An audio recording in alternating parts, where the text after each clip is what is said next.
എൻ്റെ കയ്യിലിരിക്കുന്ന ഈ സ്പ്രേ ബോട്ടിൽ അത്ര നിസ്സാരമായി നിങ്ങൾ കാണണ്ട. നമ്മുടെ ഹെയറിലെ ഒത്തിരി പ്രശ്നങ്ങൾക്ക് പരിഹാരം കാണാൻ ഈ ഒരു ഒറ്റ ഐറ്റം മതി.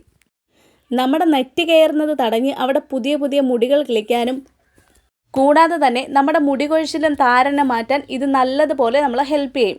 മറ്റു പാക്കുകൾ അപ്ലൈ ചെയ്യുന്നത് പോലെ ഇത് ഹെയർ വാഷ് ചെയ്യേണ്ട കാര്യമൊന്നുമില്ല. ഇത് അപ്ലൈ ചെയ്തതിന് ശേഷം നല്ലതുപോലെ മസാജ് ചെയ്ത് കൊടുത്താൽ മാത്രം മതി. ഇതൊരു കെമിക്കൽ പാക്കൊന്നുമില്ല. അതുകൊണ്ട് തന്നെ 2 ആഴ്ചയെങ്കിലും എടുക്കും നിങ്ങളുടെ റിസൾട്ട് വിസിബിളായിട്ട് കാണാനായിട്ട്. ഇനി നമുക്ക് ഈ പാക്ക് എങ്ങനെ തയ്യാറാക്കുന്നതെന്ന് നോക്കാം. അതിന് ആദ്യം തന്നെ കുറച്ച് ചെമ്പരത്തിപ്പൂവാണ് വേണ്ടുന്നത്. എൻ്റെ വീട്ടിലില്ലാത്തതുകൊണ്ട് അപ്പുറത്തെ വീട്ടിൽ പോയാണ് ഞാൻ ചെമ്പരത്തിപ്പൂ പറിച്ചത്. ഈ ചെമ്പരത്തിപ്പൂ പറിക്കാൻ പോയാൽ ഞാൻ 2 മണിക്കൂർ കഴിഞ്ഞങ്ങോട്ടാണ് തിരിച്ച് എൻ്റെ വീട്ടിൽ വന്നത്. അവിടെ പോയി കഥയും പറഞ്ഞെങ്കിൽ നിന്നു.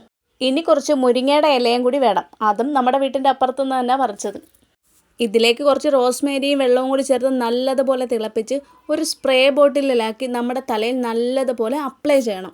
അപ്ലൈ ചെയ്താൽ മാത്രം പോരാ, നല്ലൊരു മസാജും കൂടി കൊടുക്കണം. ഇതിനെ ഒരു 2 ആഴ്ചയെങ്കിലും കറക്റ്റായിട്ട് ഇതുപോലെ യൂസ് ചെയ്യുവാണെങ്കിൽ നല്ല റിസൾട്ട് നമുക്ക് കാണാനായിട്ട് പറ്റും. ഇത് കുറച്ച് കൂടുതൽ അളവിൽ ഉണ്ടാക്കി ഫ്രിഡ്ജിൽ വെച്ച് ഒരു 2-3 ദിവസമൊക്കെ നമുക്ക് ഉപയോഗിക്കാൻ പറ്റും. രാത്രി അപ്ലൈ ചെയ്തിട്ട് കിടന്നാൽ അത്രയും നല്ലതാണ്.